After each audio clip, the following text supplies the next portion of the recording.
at sa inyong lahat. Kami ay papasalamat na kayo ay nandyan.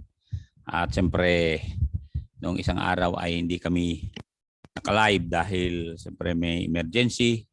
Therefore, we are privileged again to be back in the Philippines, especially here in the Cordilleras. Ano po? So, o nga pala, mag-pray tayo sapagkat may bundok sa likod ko na po at narinig ko na sa level 3 na ang Taal volcano at kumakalat na yung mga sulfuric dust sa whole Metro Manila at Batangas. So mag-pray tayo mga kapatid, nandiyan ang COVID, tapos nakamas ang tao, dapat daw doblen ang mask banda dyan sa inyo sa Batangas, Metro Manila, Calabarzon, dahil talagang sabi ni volcanologist sa Solidong ay delikado lalabas-labas sa bahay. So mga kapatid, salamat tayo. Dito tayo sa Northern Luzon. Mapansin nyo, wala naman volcanic dust dito. Mga blessing lang na ulan. Mapansin nyo sa taas ko. Kita yan. Yan ay blessing ng Diyos. Okay. So, tuloy natin lesson natin magsama tungkol sa saints. Mga believers, when we say saints, ay believers ito. Ito yung mga once saved, always saved na po. Saints who met the angry God. O nagalit ang Diyos sa mga anak niya, siyempre. Dahil hindi nakikinig ang anak niya. Yung bang word na disobedient. Okay? So, tayo sa 2 Kings chapter 17, 11, and 12. Kita nyo dito yung mga Israelites na tinubos ng Diyos sa Egypt ay humiwalay sa Diyos. Iba ang kanilang sinasamba.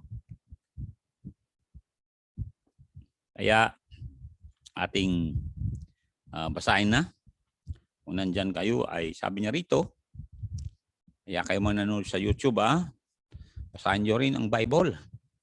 At siyempre, bago ako magbasa ng Bible, ay ibasahin ko muna yung mga kaibigan natin dito sa Filipino Home Depot Hardware Corporation. Doon kami bumili ng lababo ni Mr. Pastor Red at saka alam mo yung tiles na po. So Filipino Home Depot Hardware Corporation, ang si manager ay si Ma'am Cheryl Amos, asawa niya si June Amos. At saka si Ana Sanidad, yun, Ana, binanggit pangalan. Marie Alejandro, ayun. At saka si Rona Lagundi. So yun ang mga tao na aming binigyan ng Word of God. Sila Ma'am Cheryl Amos, sila Ana Sanidad, Marie Alejandro, Rona Lagundi na taga Sampaguita. And then yung kaibigan ko sa Channel 38, nanonood palagi, siya ay manager ng LMCJ Lambar, si Mr. Eduardo Lawigan Binaraw. Binabati ko si Sir Eduardo Lawigan Binaraw and family. Ayan. Maraming salamat po. Munti ko na makalimutan. Lamang matanda kasi maraming iniisip. Anyway, nandyan na kayo. Salamat po. Basahin ko na ang ating verse. Okay, sabayan niyo ako para alam kung sinasabayan niyo ako, Ready? Read. And there they burnt incense in all the high places, as did the heathen whom the Lord carried away before them, and wrought wicked things, ito na, to provoke the Lord to anger. Tuloy natin. For they serve idols, whereof the Lord had said unto them, you shall not do these things. Kaya pala nagalit ang Diyos kasi imbes na diretso sila sa Diyos, sa mga rebulto sila nagpe-pray. Nagalit ang Diyos. So, believers who met the angry God. See? And there are two things that a believer will experience. Chastisement and sin unto death. Okay, let's us pray. Heavenly Father, we are again blessed to reach this very day. Thank you for trusting us to be in your ministry, to minister to people, to encourage your people how to move on, how to look for solutions to their problem, how to prosper in this time of pandemic. Bless this, my precious people now, our kababayan, and those who are watching this telecast like the Binaraw Lawigan family. and those who are watching my Facebook, Lord, like Ma'am Sanitad, also, Lord, for Lagundi, and Ma'am Amos, and Alejandros. Salamat po sa lahat ng manunod. Pastor, bless them. Lord, what a joy na we will go to the scriptures again and be warned that we are being mandated to be a light of the world. And you expect us, oh God, to do the best to serve you because we have already received salvation in Christ Jesus. Use me now, Holy Spirit, so in faith, as we again go through the air, oh God, our Father, give us your Holy Spirit. In Jesus' name, amen. So, kung nandiyan na kayo, ay siyempre nakabalik na kami. Ano po? Maaring iba sa inyo ay sabihin nyo nag-rapture yata, kaya nawala si Pastor. Hindi ho nag-rapture. Kami ay nandito pa rin sa bansang Pilipinas. Ayun. So, maraming salamat po kay Ma'am Peli. Sa London. Okay. Salamat po sa love gift mo, ha? At si Sir Pastor Tommy Metante. At si Sir Pastor Como. Si Ma'am Charito Velarde Arroado. Okay, and then si Ma'am Monique Ulayan Wakling. Ayun, natuto rin mag-tight siyang pamangki apaw-apo kong yan. Ituloy mo lang iha, ha? You know why? Kasi God will bless you. And then nanuno itong missionary, pastor. Ayun, no, magandang maayong gabi. Maayong bugtag. Ayun. And then si Branson Carmoc. Pastor Jason de la Cruz, Pastor Darwin Kaalim, si Ma'am Elsie Kaalim, and then si Melito Corpus. Maraming salamat po sa inyong panunood. Talagang, si Mylene Rioca, salamat po at nagsimula ka nang nagsuporta dyan sa Apusing, ha? At mga Kadya Palatan, Caleda. So, nandirito tayo. Saints who met the angry God. As I said, towards ang two important things that will happen to a believer who will disobey God, who will make God angry. Number one, chastisement. Number two, sin unto death. So nandirito ako, mag-warning sa lahat ng believers. Kung hindi pa kayo believers, lalahanin ninyo, God is already angry with you. Galit ng Diyos sa iyo. Kasi, nandiyan ka sa pamilya ng kaaway. Kaya ang magagawa mo lang, magsisi ka sa kasalanan mo, sumampalataya ka kay Lord Jesus Christ, tanggapin mo siya bilang tagapagligtas. At oras na mangyari yon, maging kaibigan mo ng Diyos. Magandang oras sa Alpay mga family. Dito sa amin, malakas ulan. Answered prayer yan sapagkat ang daming bagong tanim na palay. See? Kaya yun mga kasamang ating pasalamatan ang Diyos natin. Napakabait ng Diyos natin. Muntakin mo yan. Daming pagkain dito sa lugar namin. Kaya pag-pray nyo kami, Pastor Ayon, na tuloy-tuloy mga believers sa kanilang commitment sa missions kasi magmula ng pandemic, yung iba na pandemic na rin ang kanilang commitment. Na po. Ngayon, tatay sa verse na nung naggalit ang Diyos, ay sabi niya rito, sa Isaiah 26:16. Natin to, Isaiah 26:16 ay makita nyo ng Diyos. Yan 26:16. Verse 16, Sabi niya rito, Lord, in trouble have they visited thee. Nung na-trouble sila, nagka-problema, doon pa sila lumapit sa Diyos. Lord, in trouble they have visited thee. They poured out a prayer when the chastening was upon them. So may magandang idudulot pala itong pagpalo ng Diyos. Kaya kung kayo po ay pinalo ng Diyos, talagang malinaw na lalapit na kayo sa Diyos. Sorry po, Lord. Ayaw ko nang gagawin. Ay, totoo yan. Sabi nga nung isang tao nung siya daw nagkaroon ng chastisement. Talagang gumapang siya. At siya ay lumapit sa Panginoon. At sabi niya sa Panginoon, Lord, tulungan mo po ako. Tulungan mo ako. Ayaw ko na. Mahirap, masakit, mapalo. Sabi daw niya. So, naalala ko yun eh. Sabi nga niya, talagang sakit. Antakin mo, nawalan ng trabaho. Nawalan ng kalusugan. Pero, bumalik. Kaya kung sino man nakikinig sa akin, na kayo ay ng lamig, lumayo kayo sa Diyos. Hindi pa late para kayo lumapit sa Diyos. Dahil yung prodigal son, nalala yung prodigal son, di ba? Lumapit sa tatay niya. Tinanggap uli ng kanyang tatay. Kaya kayo mga anak, kung kayo ay nagkaroon ng kasalanan, nasaktan nyo ang magulang nyo, at nung lumapit kayo, kayo'y tinanggap muli.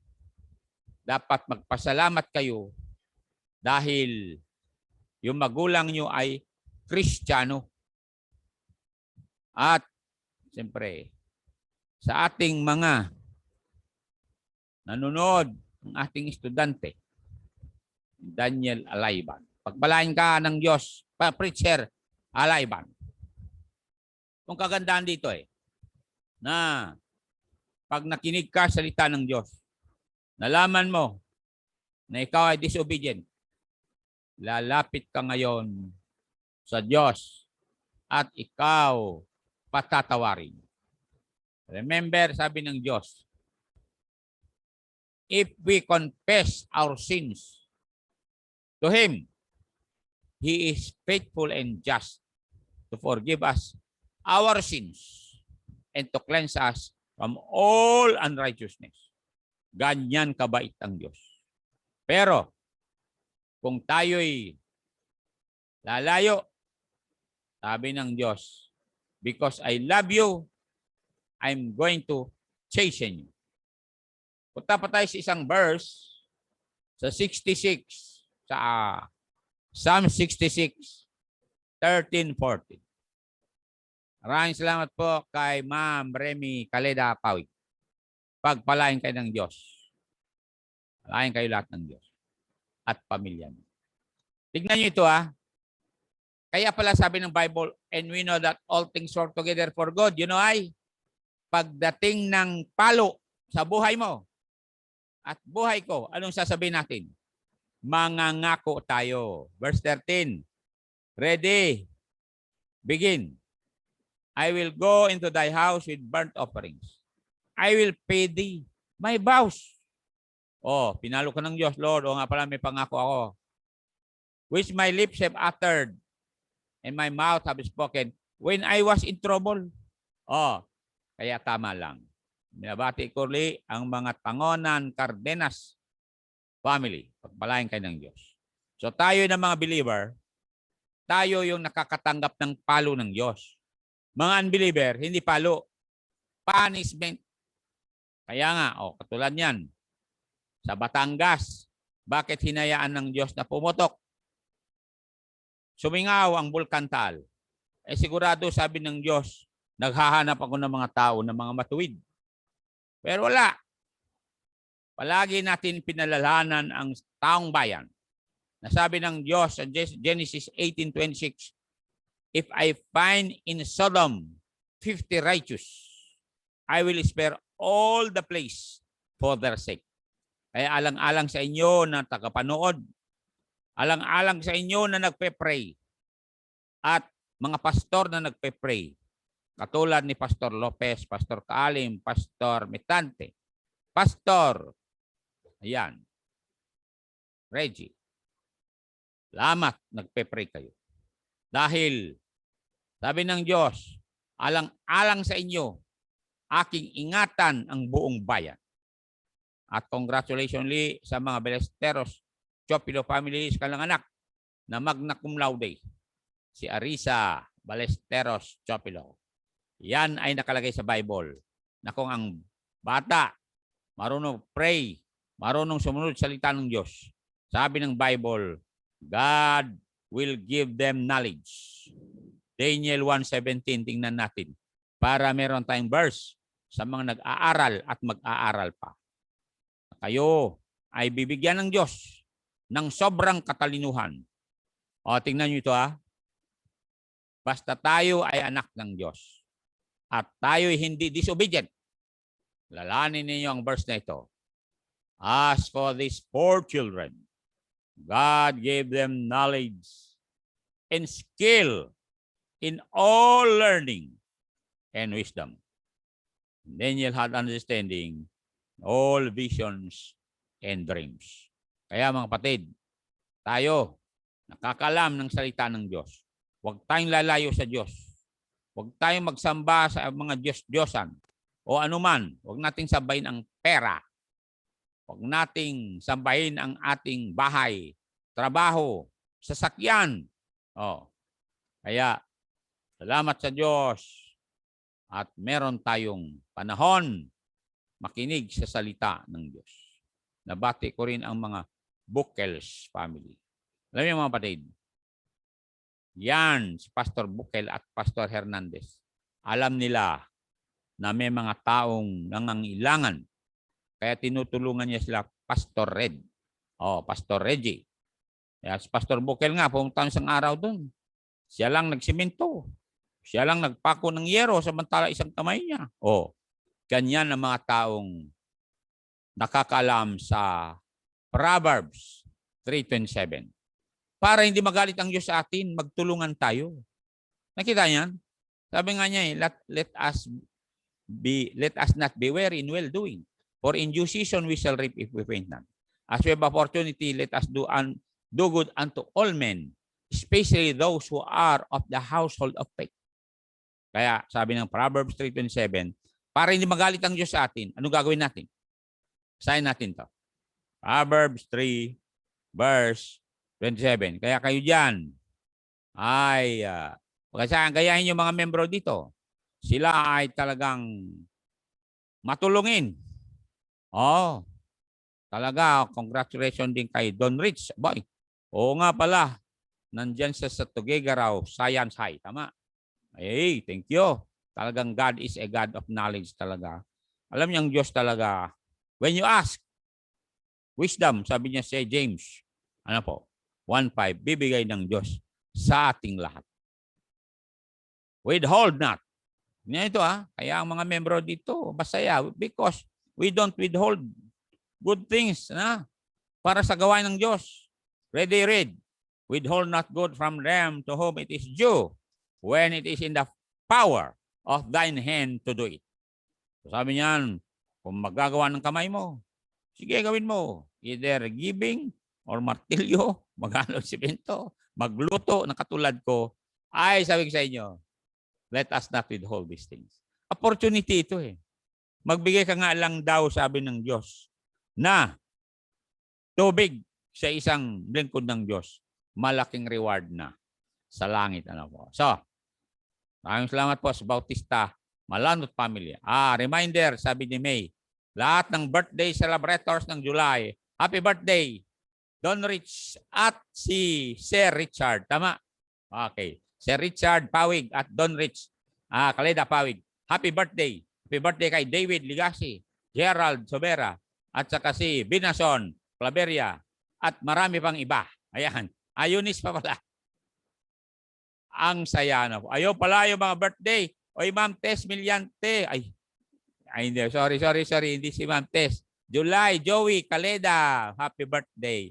Jemar Florentino. Don Richard Pawig. Sir Richard Pawig. Bel Magudayaw. Jemar Bukel. Sister Kate Baral. Jimwell Calyaw. Kesaya Taguba. Ma'am Joby, happy birthday. Sister Chopilo. Sir John, happy birthday. John Miliante. Glenn B. Claveria. David Ligasi. Ayan. So, Sir Colonel Vincent Claveria. So, binati ko kayong lahat para gayahin ninyo yung mga nag-birthday. Maghatid sila rito. Kasi bawal lang magpunta sa bahay nyo. So, We'll go now to, ayan, Hebrews 12, 6 and 7. Kaya kung nararanasan nyo ang chastisement, pasalamat kayo. Bakit? Ito, verse number 6. Okay, napalo na ba kayo ng Diyos? Kung naranasan nyo, wag na yung ulitin. Bakit? Okay. Magalit ang Diyos eh, di ba? Yeah. Ano sabi niya? For whom the Lord loved. Mahal kayo ng Diyos. He chasteneth and scourgeth whom he receiveth. Pagkatas paluin ka ng Diyos, paglapit mo sa Diyos, naku masaya. Bakit? Himasing ka ng Diyos at sabihin, anak, mahal kita kaya pinalo kita. Anong gagawin mo kung paluin ka? Verse 7. Ano sabi niya? Endure chastening. Endure. God dealeth with us with sons, for what son is he whom the Lord chasteneth not? So, makita nyo rito na kayo, mahal na mahal ng Diyos kung nakaranas kayo ng palo. Ngayon, dalanin nyo, gusto lang ng Diyos, ilapit kayo sa Kanya. Dahil nga, nung naman lumayo kayo, you will become a reproach. Mapahiya ang Panginoon. Totoo yan. Sabi nga nung, alam nyo, nahiya ako sa NBI eh. Sabi ng NBI sa akin, pastor pa naman kayo ng Baptist. Hindi lang kayo mag-usap-usap. Bakit maghablahan pa kayo? Sabi ko, hindi ako ang naghabla. Sila naghabla. Salamat naman ng Just Brother June at tinulungan tayo na po. Tapos meron din, sabi ng pulis, ikaw pastor, ano bang church niyo? Baptist. Abay, alis nga kayo rito. Ayusin yung problema niyo. Dapat tutulong pa kayo sa mga pulis mag-solve ng problem. Bakit? Dali nyo. Tama nga naman. Yun sinasabi ko sa 1 Corinthians chapter 6. Nasa chapter 6 ho yan. Na kung magkakapatid tayo, ay tayo mismo ang mag-ayusan. Verse 1, tignan nyo. Ayusin na lang natin. Katulad din ng bahay. Sabi nga ni Pastor Aranya tayo na lang dito sa Indonesia, dalawa lang tayo. Darling, sabi ni Mrs. niya, huwag na tayo mag-away. Magkakampilan lang tayo. Kaya ganun po yan. So, ganun yan ha. Ready? Hindi na kayo. Verse 1. There any of you having a matter against any another, go to law before the unjust and not before the saints. So, tingnan nyo, may tinatawag na ecclesiastical court. Ayusin natin. Huwag na yung maghablahan pa. Do you not know that the saints shall judge the world? Mantakin mo yan. Sa last judgment, nandyan tayo. Nakapaikot, nandyan si Jesus, lahat ng mga unbeliever, lalabas dyan at ituro natin sila. Kayo kasi ayaw nyo masave noon na nasa lupa, ayaw nyo manood ng Facebook, ayaw nyo manood sa Channel 38. Tuloy, si Mr. Binarawan family lang na save. Do you not know that the saints shall judge the world? And if the world shall be judged by you, are ye unworthy to judge smallest matters? Verse 3. Ano sabi niya? Know you not that we shall judge angels? How much more things that pertain to this life? Yun. So, kung may problema, halimbawa sa bahay, kayo magkakapatid, nandyan ang tatay, nanay, ayusin ninyo. Kasi magagalit ang Diyos kung mag-against tayo sa kanyang salita. Bakit dalhin mo pa yung mga problema sa mga judges? Mahirap na. Mantakin mo, may abogado si Mrs., may abogado si Mr. Pera nyo, kawawa, di ba? Gastusin na lang natin para sa gawain ng Diyos, para lahat ng bundok ay maabot. Nakita nyo? As I said nga, go into all the world. Alam nyo, make the message known to all the world, to the mountains and to the valleys, para hindi magalit ang Diyos. Alam nyo, bakit nagkaroon ng persecution dun sa Jerusalem? Kasi sabi ng Diyos, pwede ba? You go into all the world, from Jerusalem to Judea, to Samaria, and to the uttermost part of the earth. Ayaw nyo, nagpadala ang Diyos ng persecution. Yun ay palo na. Oo. Kaya lahat tayo, sabi ni Pastor Lopez, sige, magpatuloy tayo. Ha? Kaysa yung tayo mismo mag-away-away. Kaya kung awayin ako, hindi ko na, pabayaan ko na lang. Ano po? Forgive and forget. Ganun po yan. So that you can move on. Sabi ni Miss Sanidad. Okay, thank you. Now, punta tayo sa verse na nagsasabi ng ganito. Psalm 118 verse 18. Okay, sabi ni Banaya, amen po, Pastor. Ama yun. Kayo magkakapatid. Si ate, dapat hindi niya awayin si ading. Oo. At si ading, huwag niyang awayin si ate. Kanyo? At kung yung bunso, ay pabayaan na lang ninyo maingay. Kasi ganon ang mga bunso. Okay? Kung hindi ka bunso, mag-pray ka na lang. Okay, thank you. O may nagpe-pray dito, tatlo pang prayer niya. Good, thank you. Salamat po, nagpe-pray kayo. Ngayon, Psalm 118 verse 18. Tingnan ito mga kasama. Akala nyo kayo lang pinalo ng Diyos, ha? Ibig sabihin, pati ang psalmist nagkaroon ng setback, kasalanan. Sino ba sa atin hindi nagkasala? Ay, sa totoo lang, kung hindi lang sa awa, biyaya ng Diyos, wala na ako sa ministry. Bakit? Siyempre, tayo tao lang. Katapos, nagtiwala ka. Yung pala, ihahabla ka na. Anong gagawin mo? Mag-pray ka at sabihin, Father, forgive them for they don't know what they are doing. Otherwise, darating ang araw sa Revelation, pati mga bundok, tatakpan yung mga tao na masasama. Okay, punta tayo sa Psalm 118. Para mabasa nyo na hindi lang kayo ang dumanas ng palo. May mga tao, ba't hindi pang palo sa inyo? Meron nga akong nakitang pinalo ng Diyos. Awa ka. Awa ka talaga na ikakaiyak pero sabi ko, paano? Kasalanan nila, bakit pinalo sila ng Diyos? Ready? Yan na kayo, basahin natin. Okay. Psalm 118 verse 18. Ang sabi niya dyan. The Lord had chastened me sore. Papansin yung sore. Maramdaman mo talaga. Mahapdi. Mabuti kung mahapdi sa hita mo palo, puwit mo pa hindi. Mahapdi sa puso. Mahapdi pa sa utak. But he hath not given me over unto death. Nakita niyan? Ibig sabihin, hindi ka namatay nung pinalo ka ng Diyos. Kasi tinimpla ng Diyos ang palo sa iyo. Yun ang sabi ng Bible, di ba? Hindi niya ipalo sa iyo yung hindi mo na kaya. Otherwise, you will be in despair. Ito mga kapatid, naalala ko yung may isang taong pinalo. Pinalo talaga.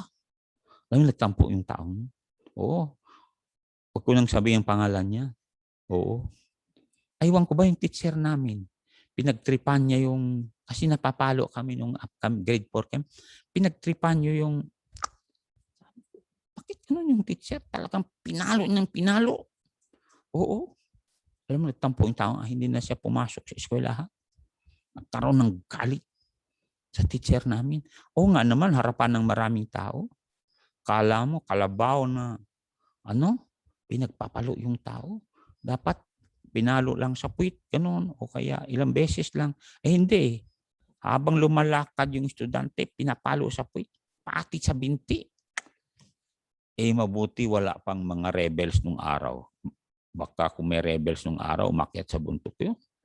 Kasi malayo yung mga hukbalhap sa Pampanga sila nung araw. So, naawa ko sa taong totoo yan. Ang sipag pa naman nun. Oo. Pero may mga teacher kasi sa kanilang galit sa kanilang pamilya. Ibinubuntun si estudyante. Please lang kayong mga teacher, kung meron kayong problema sa bahay, please lang. Huwag niyong daling sa eskwelahan kasi pag nakakita kayo ng estudyante dyan na nagkamali lang, magalit na kayo. May mga taong gano'n, no? At meron pa nga manager, kami pinapagalitan, samantala ang problema sa bahay. Anyway, salamat po at meron tayong mga verses na nagsasabi na ang Diyos, nung pinalo ka, hindi niya hinugot yung kaluluwa mo.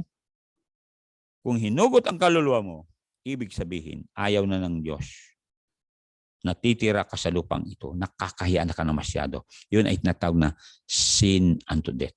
Ngayon, punta tayo sa Numbers chapter 20. Bakit, verse 8, bakit isang beses lang nagkamali si Moses? Na sin unto death agad? Oo, na sin unto death. Okay. Verse 8 muna. Take thy rod, sabi ng Bible. Sabi ng Diyos kay Moses, and gather thou the assembly together, thou and Aaron thy brother, and speak ye unto the rock before their eyes, and it shall give forth his water. Thou shalt bring forth to them water out of the rock, so thou shalt give the congregation and their beasts drink. Tuloy natin to. Tuloy natin sa verse number 9. Hanggang 12 ito kasi maganda ito. And Moses took the rod from before the Lord as he had commanded him. And Moses and Aaron gathered the congregation together before the rock. And he said unto them, hear now, ye rebels, must we fetch you water out of this rock? Moses lifted up his hand, and with his rod he smote the rock twice. The water came out abundantly, congregation drank, and their beast also. Verse 12, ito, nagalit ang Diyos. Isang beses lang, nagkamali si Moses. Nasin unto death agad, hindi chastise. Read. And the Lord spake unto Moses and unto Aaron, because ye believe me not. Sanctify me in the eyes of the children of Israel. Therefore ye shall not bring this congregation into the land which I have given them. Alam mo si Aaron, mabuti pa si Aaron nagkamali yan nung gumawa ng rebulto. Chastisement lang. Ngayon si Moses, isang beses lang talaga. At nakakaiyak ito si Moses. Nandito na tayo sa sin unto death. Punta tayo sa 1 John para malaman nyo na meron talagang sin unto death. Gandang gabi po sa mga Presto family. Ayan, alam namin ni Pastor Lopez yan kasi may mga pastor talaga na sin unto death. Oo, naalala mo Pastor Lopez, yung 4 na pastor, ang babatang pastor. Oo, nagmamaneho sila sa selection South Express Lane ng papuntang Laguna. Nandun sila sa tinatawag na Tamaraw. Bantakin mo. Sila ay nagulat ka Nagiya yung sakyan. Tumalon sa express lane. Pagbagsak niya, dinaanan pa ng 10-wheeler yung kanilang sakyan. Sabi nga namin 4 na pastor namatay.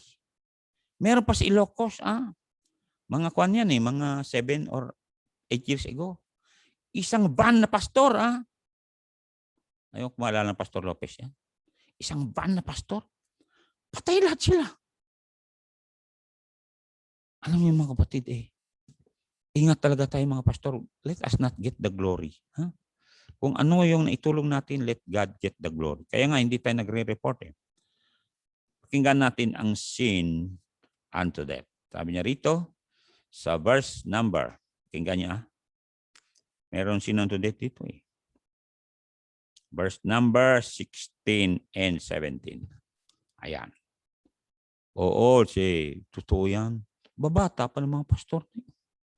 Isang van, Oo, nasa youth camp yata kami o kaya adult camp, o basta may camp dun Oo, maaring basta nandun kami sa Kalot Sablan nun High Acres. Ang isang van na pastor namatay. Tingnan natin to. Ano sabi niya? If we know. 1 John chapter 5. Ayun. We know. We know talaga na anak tayo ng Diyos Kaya wag tayong magloko. Wag tayong manloko ng mga babae. Wag tayong magnakaw ng pera, Oo, maging transparent naman tayo. Read. If any man see his brother, sin is sin which is not unto death, he shall ask and he shall give him life for them that sin not unto death. At sabi niya, there is a sin unto death. I do not say that he shall pray for it. Verse 17, all unrighteousness is sin, and there is a sin not unto death. You see? So lahat ng unrighteous gawin, no po. Inggit, apal, pareho lang. Selos, katakawan, pagnanakaw, ayan, disobedience, rebels, self-willed, incontinent, fierce, yan, mga yan. Yung mga selfish, self-centered na tao. Kasalanan lahat yan. Ngayon, punta tayo kay David. Na short-lived siya rito. Naawa ko kay David dito. The forfeiture of all blessings, including his life and his privilege to enter into the land of promise, wala. Kawawa si Moses. Alam niyo ba kung bakit mabigat yung parusa sa kanya? Sin unto death agad. You know why? Leader siya eh. Leader. Ibig sabihin ng leader, ha? Siya ang magbigay ng magandang halimbawa sa lahat ng constituents niya. Siya ay may tinatawag na command responsibility. Kaya sin unto death agad. Gusto kasi ng Diyos sa mga leader katulad namin na maging honest kami. Huwag kaming magnakaw. Ha? Huwag kaming maninira sa kapwa namin. Magiging fair kami. O katulad niyan. Nanonood si Pastor Albert. Pastor Albert, nanonood ka. At nanonood din si Ma'am Jean Bocala Presto. Ayan. Tingnan natin tong sabi ng Bible, ha? Ganito. Sabi kasi ng Bible na dapat fair tayo. Ha? Ano sabi niya? I-practice natin everyday to. Micah 6:8. Tingnan ito mga kapatid. Kaya kung halimbawa, ikaw ay nabigyan ng pagkakataon na maging leader katulad ko, magiging fair ka. Kung yung tao ay ayaw mo, sabi mo ayaw kita kasi ayaw kita talaga. Sabihin mo Ngayon, ikaw, talagang gusto kita kasi hindi ka madaya. Ganon yun eh. Siyempre, be honest. And people will respect you if you are honest. Katulad sa akin, kay Kwan, Pastor Red. Honest ako sa iyo, sabi ko sa kanya. Bakit? Gusto ko, ang mga kasama ko rito ay mga taong marunong mag-pray, marunong magbasang Bible, mga pastor marunong maganda ng message, at talagang may listahan. Ayan. So, ganun ho ako. At ayaw ko mag-aksaya ng oras at mga kagamitan. Pastor Reggie, hindi na kita singilin sa nawala kong mga kagamitan dyan sa sa pusing. Ikaw din, Pastor Red. Hindi na kita singilin sa mga nawala akong kagamitan dyan sa anapatan. Anyway, pwede mapalitan yun. Okay. Pwede mapalitan. Pagkakaibigan, hindi mapapalitan. Okay. Di ba? Yes, sabi ni Lailani Mahilo Makapagong. Okay? So, salamat kay Pastor Bukel, ha? You know why? Basahin muna natin itong Micah 6:8 bago kwento yan si Pastor Bukel. Kasi siya ay 5 tinapay, 1 dalag. Ayan. Ready? Read. He had showed thee, O man, what is good? And what does the Lord require? Tingnan mo yan, sister, ha? What does the Lord require of you? But to do justly. Narinig mo? And to love mercy, maawain ka naman. Ayan, pinatawad ko na. Kinalimutan ko na, Pastor Reggie, yung mga nawala dyan na di na kita singilin. Binanggit mo lang dito kasi gusto ko malaman ng sangkatauhan na marunong tayo magpatawad. Okay? Dahil nakalagay dyan, to do justly, to love mercy, and to walk humbly with thy God. Ganon yan. Kasi araw-araw kasama mo ang Diyos, di ba? Yeah. Do justly. O tulad ni Pastor Bukel. Kung magbigay ako ng labor, pare-pareho. Pare-pareho, di ba, Pastor Bukel? Oh. Amen, sabi ni Mylene. Oh, salamat at mapagbigay ka na dyan, ha? Ngayon. So, kung magbigay ako kay Pastor Hernandez ng labor, pareho din amount ibigay kay Pastor Bukel. Ganon yan. Bakit, Pastor? Isa lang naman kamay niya. Ang kamay niyan, kapatid, dalawa. Maghalo nga ng semento mas malakas pa kasi yung may mga daliri. So, ganon tayo rito, ha? Kaya masaya si Ma'am Marjeline kasi may asawa siyang masipag. Saan ka makatagpo? Nagtatricycle na isang kamay pero mayroong pantulak na siyang kamay. Gulat nga ako siyang araw Nagkarga ng maraming yero, nakarating from Anapatan to Solana. Tingnan yan. Para hindi magalit ang Diyos sa atin, magpakabait tayo. Oo, kung ayaw natin, pasensya po, ayaw. Kung gusto natin, siyempre sabi na, gusto ko, pero talagang game over. Ganun lang yun. Sabi nga, di ba? Thank you, ha? Ngayon, mga kapatid. Punta tayo kay Moses dito. At sabi ng Deuteronomy 3:23 to 27. Tingnan natin ito, mga kapatid. Para malaman nyo na si Moses ay talagang 23:27 talagang sabi ng Panginoon, please lang, patawarin mo naman ako. Gusto ko papasok sa promised land.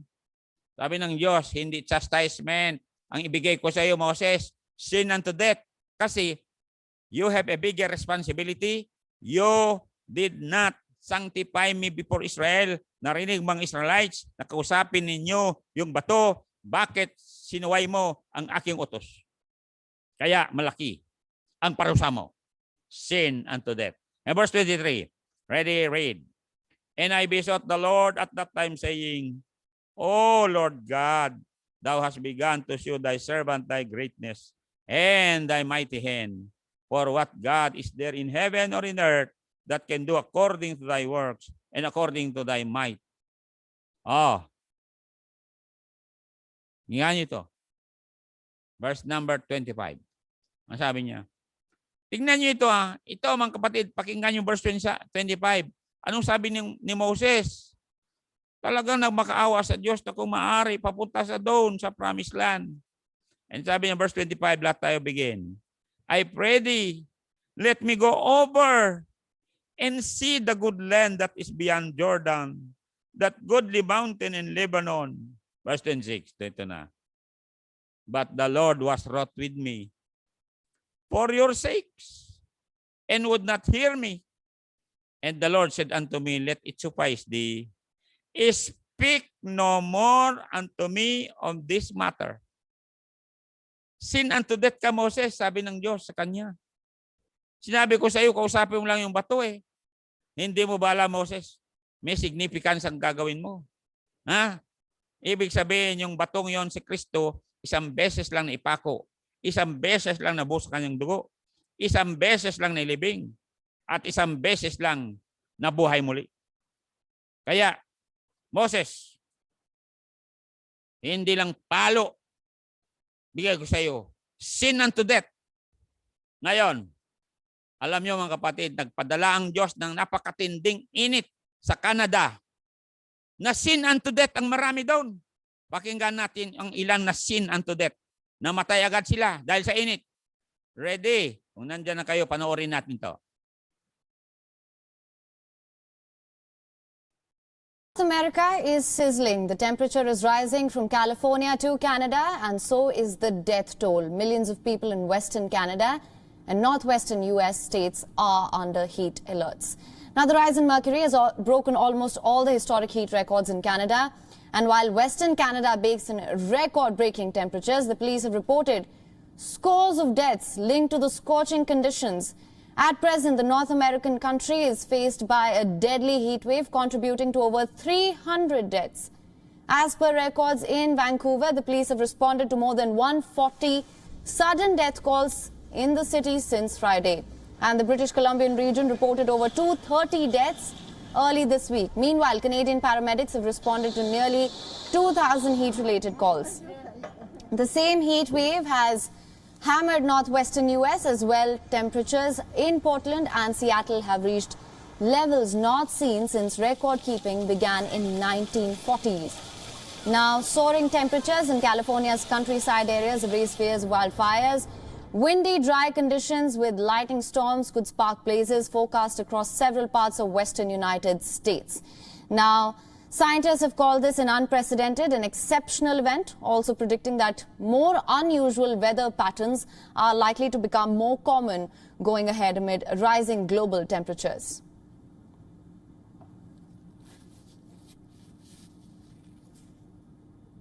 To put it Okay. in perspective, both Canada. Tama na yan. Gusto ko lang makita nyo. Bakit pinayagan ng Diyos na ang ultraviolet rays of the sun umabot ng 49.5 degrees. 300 ang namatay sa Canada. Mga kasama, don't you know, ang dami ng mga Kristiyano sa Canada.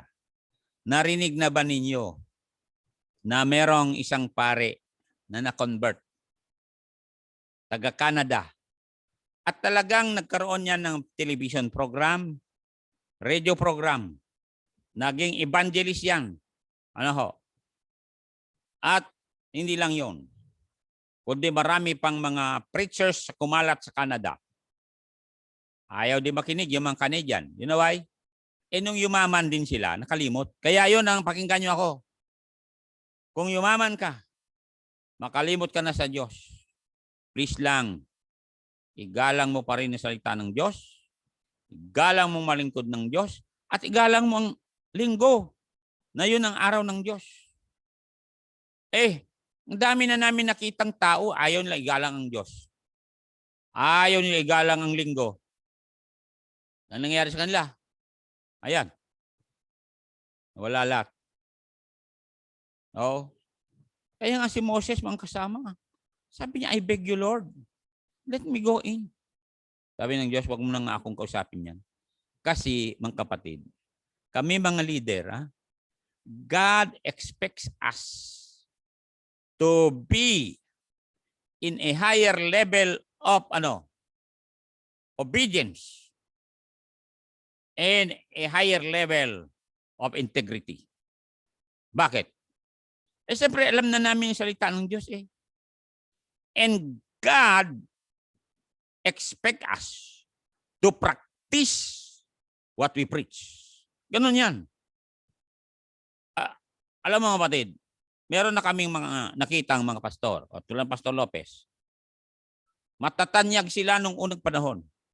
Pero dahil hindi sila nag-ingat, nagiging lustful, lust of the flesh, lust of the eyes, lovers of money. Ayun, na short-lived yung kanilang ministry. Yung iba naman buhay pa pero cast away. Yun ang sinabi dito sa 1 Corinthians 9:27. Yun ang ayaw na ayaw ko mangyari. Alam ni Pastor Darwin yan, di ba Pastor Darwin? Sabi kay Pastor Darwin, lalanin mo Pastor Darwin, nagkita kami sa tabing ilog. Pero nalunod dahil yung ilog lumaki. Okay.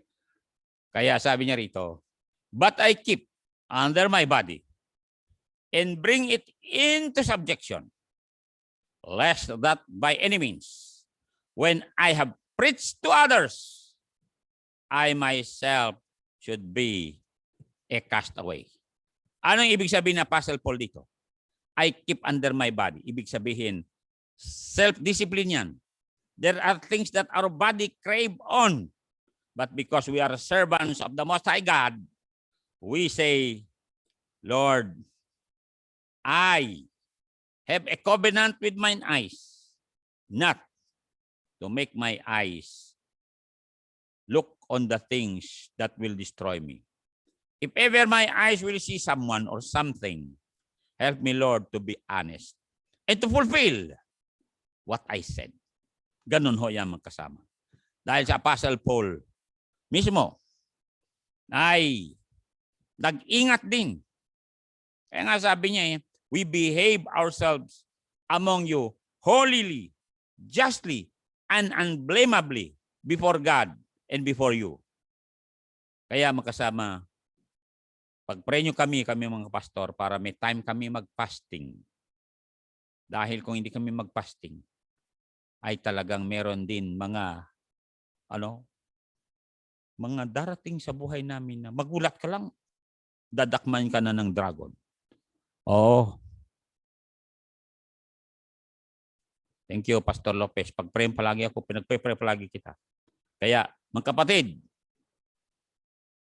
yan po ang buhay namin mga pastor. Pero hindi lang kami mga pastor. Dapat kayo rin. Kayo rin, ha? Napakalinaw sa Bible, kung binata ka, never tell a lie to a woman whom you will not marry.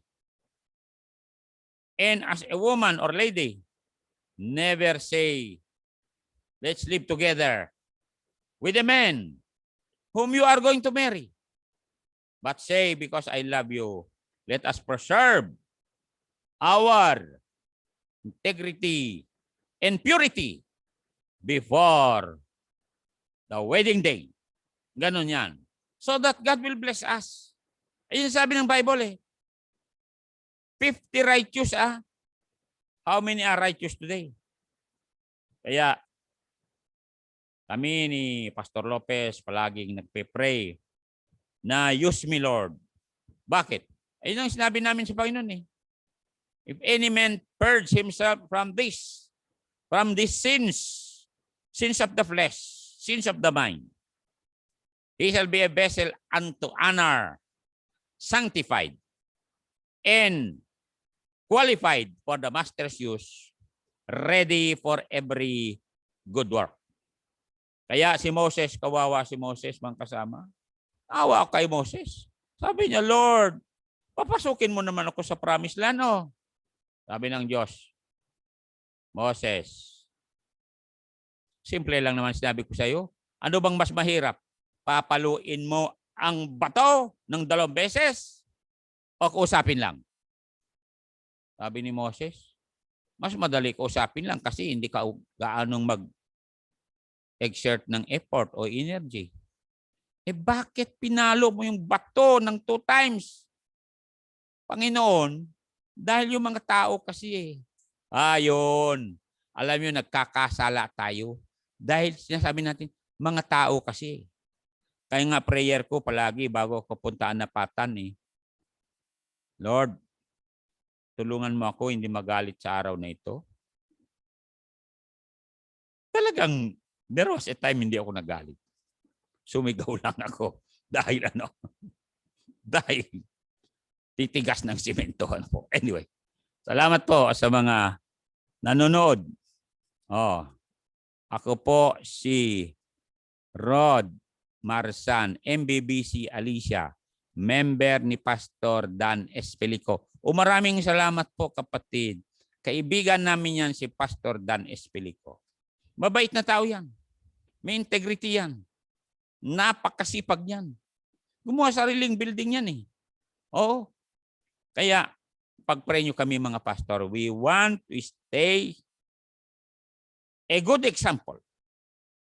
And ang aking sasabihin sa lahat ng pastor na kasama ko, kung gumaganda ng buhay, stay humble.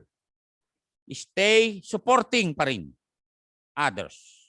Because, sabi ng Bible, bear ye one another's burden para hindi magalit ang Diyos sa atin.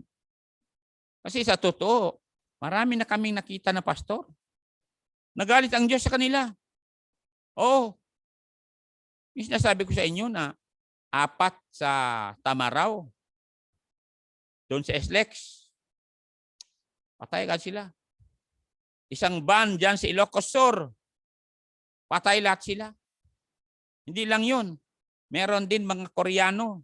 Isang van din sa Pangasinan. Galing sila sa evangelistic meeting. Tumama sila sa poste. Patay lahat sila. Pagtatanong tayo, bakit ganun? Merong chastisement and sin unto death. Kaya, ang aking prayer, I will follow the Lord, ask the Lord to fill me with the Holy Spirit para maging honest ako, para maging good example ako, at para mahaba ang buhay ko. Mag-pray na tayo.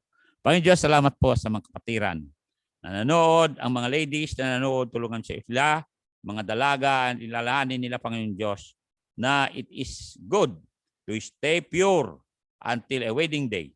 And I pray also for young men, it's good to be holy and pure until the wedding day. I pray for my fellow pastors, bless them, Lord, Pastor Lopez, Pastor Darwin, Pastor Tant, Pastor Jerry, Reggie, Pastor Red, help them, Lord, Pastor Aldrin, Pastor Udlaw, Pastor Culyado, Pastor Hernandez, Pastor Bukel, Pastor Banteng, Pastor Tulay. Keep them safe. And for my brothers, my sisters who are here watching, supporting this work, I bless them mightily. In Jesus' name, amen.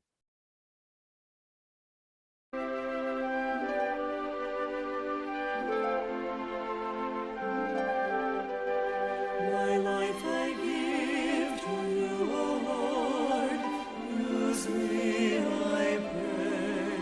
May I glorify thy precious name in all I do and say. Let me trust you in the valley dark as well as in the light, knowing you will always lead me. Your will is always right. I know God makes no mistakes. He leads in every path I take along the way that's leading me to home. Oh, at times my heart would break. There's a purpose in every change he makes, that others would see my life and know that God makes no mistakes.